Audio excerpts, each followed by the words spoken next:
The Bears are who we thought they were. That's why we took the damn field. Playoffs? Don't talk about playoffs. You kidding me? Playoffs? I just hope we can win a game. Come after me. I'm a man. I'm 40.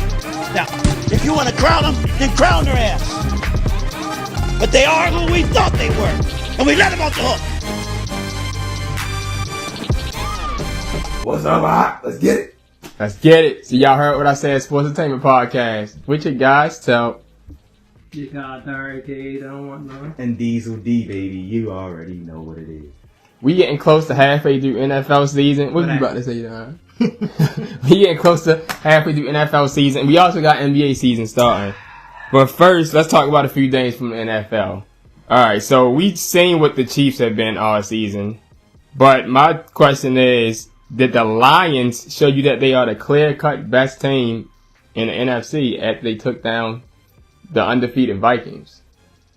I guess so, since they won. It was close. Yeah. Minnesota was up 10-0 first, then they came back, then another comeback, but then the Lions ultimately ended up winning, so I guess so. I mean, I actually still agree with what you said from last episode, that even they may not be the best team, but they got the most dangerous and potent offense. And to me, as long as you can score points, to me, that makes you the best. I know KC might have the best record-wise, but they ain't ready for them Lions. Not this season. If they meet up, it might get ugly. Detroit looking nice. Yeah, and y'all see how good their offense is playing. And even though they lost Aiden Hutchinson, their defense still look pretty decent. Brian Branch stepped up. That was rough, man. Brian Branch been doing his damn thing all. He has, man. Early pick for defensive player. He could already have cemented defensive player of the year. Some of them amazing things he did and get called back for flags and penalties. Yeah. But man, Aiden Hutchinson is such a big part of them. He's really the reason it could hurt them as being the real Super Bowl favorite, because he was really like the heart of their defense. I mean, it's still time for somebody to step up and step into a space, but as far as that, Lions all around, that's still good, still the most dangerous team. They're the NFC dogs right now. Their offense is too good. Jared Goff making NFL history. Oh yeah, Jared Goff, but his own record. All right, so back drives. Fake it to Jones, off the play action. Darnold's got time.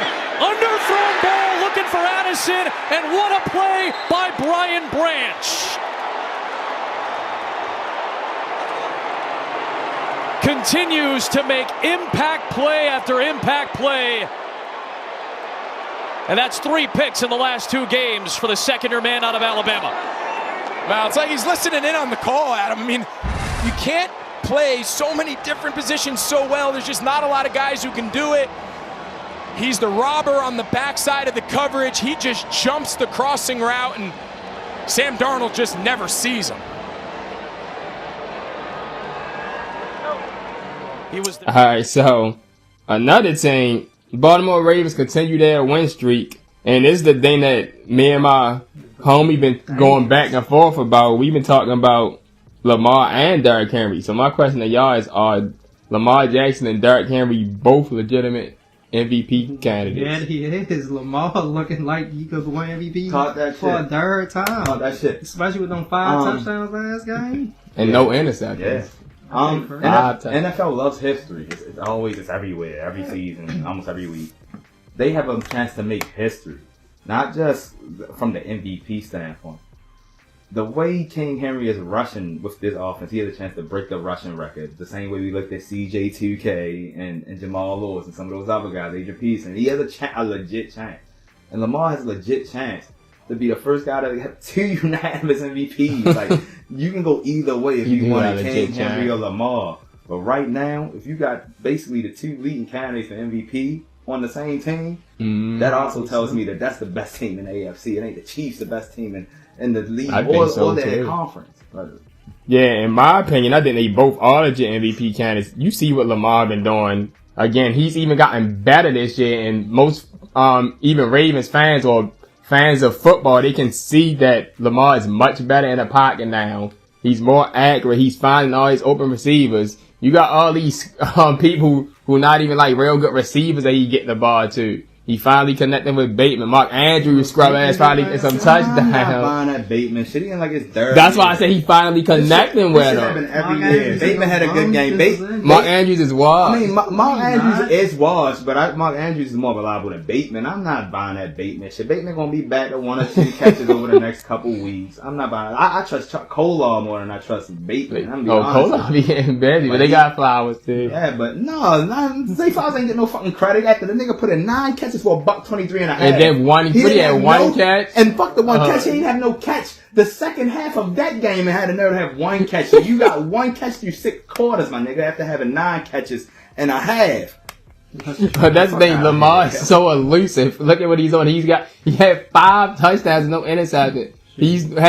That's already his 5th game. I mean, it's only 28. Behind Brady and Breeze of doing that. And on the other hand, you see King Henry lead the league in rushing yards, lead the league in carries. Yeah. Even though John Harbaugh said he wasn't going to run it, like he still lead the league in carries and touchdowns. Disrespectful. My man King Henry went about 30 minutes of game time without getting a rush. Bro. Oh, because they kept giving it to Judge. They kept passing the ball and just that was like this is what gets me. That nigga still ended up with a buck, what, 60? Yeah. Like my bro. It's like imagine what he can do. If I hope. And he don't have to get 30 carries if you go with the flow of the game. If you blow these motherfuckers out and he got 16 carries for $150 and y'all up by 25 in the third quarter, he don't need 30 carries because now Justice Hill and Dixon and all of them can run the ball. But this Derrick Henry going 5 carries in the first half and then don't get another carry till the third quarter. That's why y'all stay in the games all the way to the end. And they was going with that Florida game. You know why? Because they got down by 10 points first. So but Derrick Henry can get you back in the game.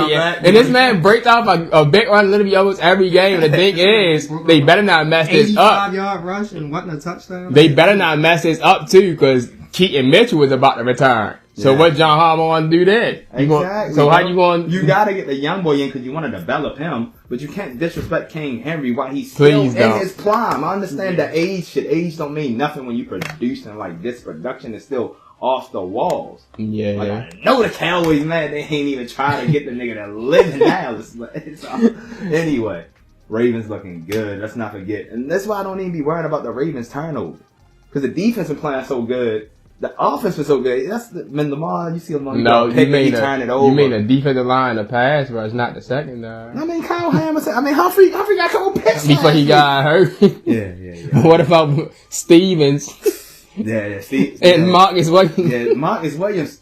Last couple games, boy. You get your shit together. Yeah, but with King Henry and Lamar Jackson, like they were saying, Lamar can win MVP. He might be the favorite right now. But maybe this might hurt them since they both on the same team. Like the stuff I was trying to tell you, with Steph and KD, and they both on the same team. You could look at other people like a Jared Goff. Like he's playing probably his best. You heard they said the Lions got more touchdowns than he got incompletions. Darren's favorite example is Zeke and Dak. Zeke and Dak. Or somebody got to get MVP. Or Josh That's a good Allen. thing about football. It's an offensive player of the year as MVP, so you get something. But as you said with Steph and KD, one of you motherfuckers got to use up. Or you could think about Josh Allen. As much turnover prone as he's been, he hasn't had a turnover or interception. So they might be like the top 4 of those: Lamar, Derrick Henry, Jared Goff, and Josh Allen. And has been lighting up the scoreboard. Here's Henry, left side. Yep, it can change in a blink. There he goes. McCollum, the only man that can catch him, and he does. Ricard delivered a great block, and Derrick Henry goes 81 yards, his second longest carry of the year. Well, the outside zone, and you get him on a rail, and it's overplayed there at the line of scrimmage, and as soon as you give him a crease, he is gone. For his size, and here is Henry on the reception for the touchdown.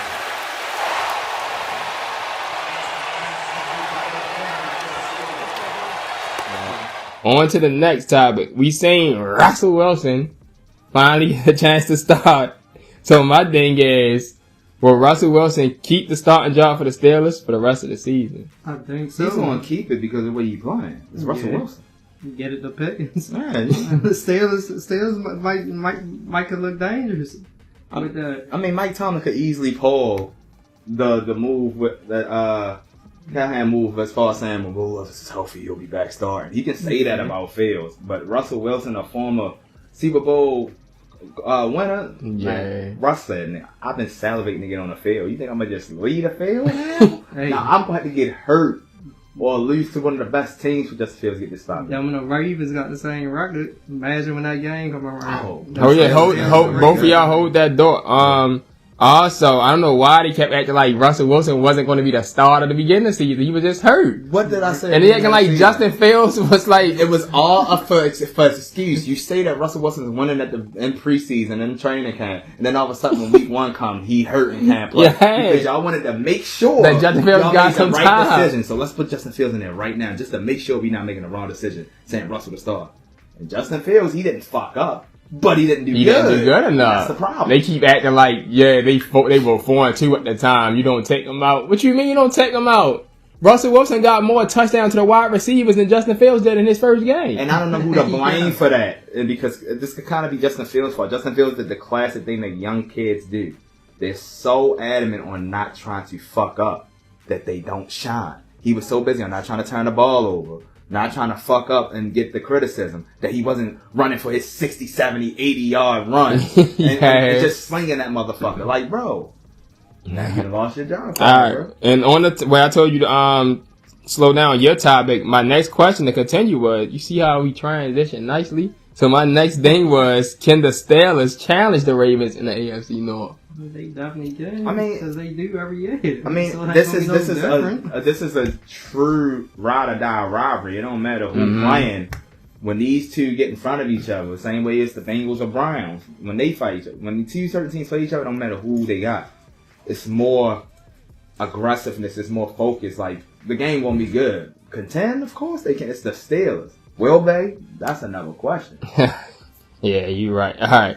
My next question. Second and 10. Pittsburgh 4. Wilson end zone shot. Pickens! Got it! Touchdown, Pittsburgh!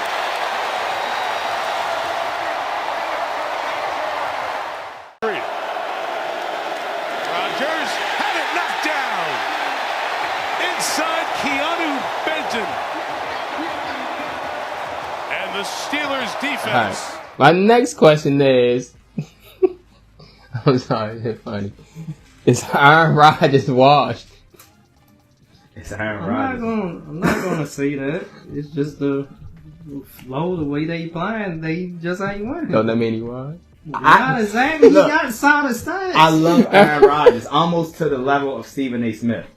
But Aaron Rodgers is out of his prime. He is washed up. That does not mean he cannot be successful. There was another quarterback that was washed up, in my opinion, and won a Super Bowl. And his name was, you can call him Peyton or Peyton Manning, as he said. Oh, you talking about Peyton? I thought you were talking about Brady. Brady wasn't washed. Not until his very last season. Brady wasn't washed until his very last season. 2 years of Peyton Manning on the Broncos when he was 10 yards. How much criticism did he get that year? Got a motherfucking Super Bowl out that motherfucker, though, because of the mindset. I might ain't got this, but I can still find ways to get that 5-yard slant to West Weapon, and he turned into 30 yards. Demarius Thomas gonna catch this out route, and he gonna take it 30 yards. Manning had that mindset, and I feel like A-Rod has that mindset where he can see successful because he has the kind of pieces Peyton had around him. He has weapons that can help him be successful. But if the coaching staff don't know what the fuck to do because Robert Saleh wasn't solving nothing, it's a temporary fix. It's definitely a temporary fix. Hackett is still a coach in the National Football League for the New York Football League. As long as he's a quarterback, you cannot trust the Jets or Aaron Rodgers no matter what he said. And guess fucking suck, and man. Guess what? Robert Saleh, you know Matt LaFleur hired him. Robert Saleh back with you on the Packers. Go to the Packers. Yeah, Sean. The Taylor Aaron Rodgers used to play for he ahead. Like I said, he part of that coaching staff. That's supposed to be Super Bowl contender. No. Playoff contender. These motherfuckers might not make the playoffs, even contend for the division. And it's because of this reliance of thinking A-Rod is still a man. And I gotta agree with all the big names, the Kimberly Martins, the Stephen A's, the KPs. A-Rod has too much fucking talent to only have one Super Bowl I've been saying that. And I've been supporting him so long, saying, yeah, but he's still able. I can't do it no more, bro. We giving you a decade to try to show it. And now you just look like one of them motherfuckers had a good ass career, like Jesus Christ, breaking records. But every time it was time to get it done, which you know the reason that for the first Super Bowl is now what I gotta ask.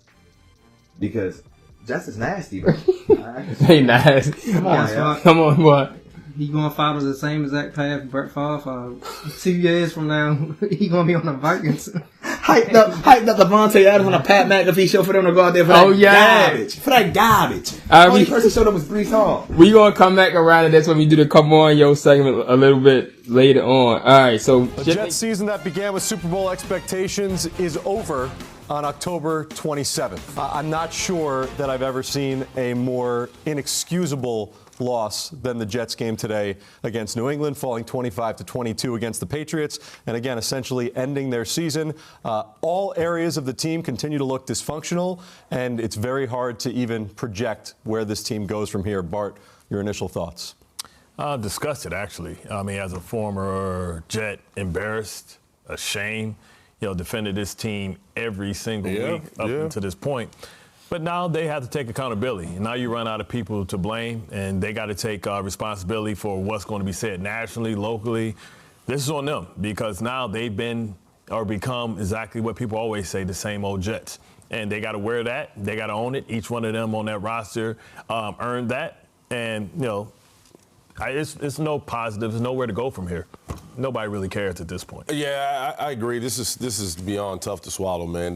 We're not even into November and the season's over. We went through the Zach Wilson era, but there was still a glimmer of hope. This is officially over. And you talk about Greg Zuerlein. I don't even know how he gets on the bus. I just throw his bags out and walk back to New York. So. This is the Jets season, like Bart said. I mean, all the criticism that comes their way, they just got to put their heads down and eat it. If I'm somebody, I'm saying, hey, man, trade me. Yeah. Like, I don't want my season to be over with before Halloween. Like, trade me, man. Get me up out of here. Yeah, I mean, they don't do basic things. That's where it starts for me. Like, we can't sit here and talk about Super Bowl or trading for Devontae Adams. Hassan Reddick is back. They don't make field goals. They don't. The perfect microcosm is too. Like Irv Charles trying to down the punt at the one, he's waiting there, and the ball just rolls right by him. And you look at each other. They don't. It makes you wonder what they do all week. Honestly, it really does. There's no game plan. The delay of game penalties were absolutely insane. The fact that they trotted out Greg the Leg in this game, to me, is wild.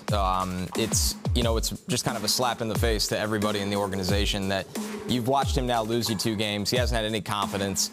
And then he tried out today, and, you lose a 3-point game, and he's a 4-point difference. And I'm usually somebody that says it should never be viewed upon as, missing a field goal is the difference in the game. But now this is multiple times. What it was. Yeah. It's multiple times. But here's the bigger issue to me, and we just showed the Jets' miscues today, and they were plentiful, and they were in all aspects of the game. As bad as Zuerlein has been, and there is no excuse for him to be on this roster currently, let alone tomorrow, there is no scenario where the Jets playing for their season against a horrific New England Patriots team the Jets were. should come down to 4 points that were off the board because of their kicker. I mean, this is a team they should have dominated. Yeah. Dominated.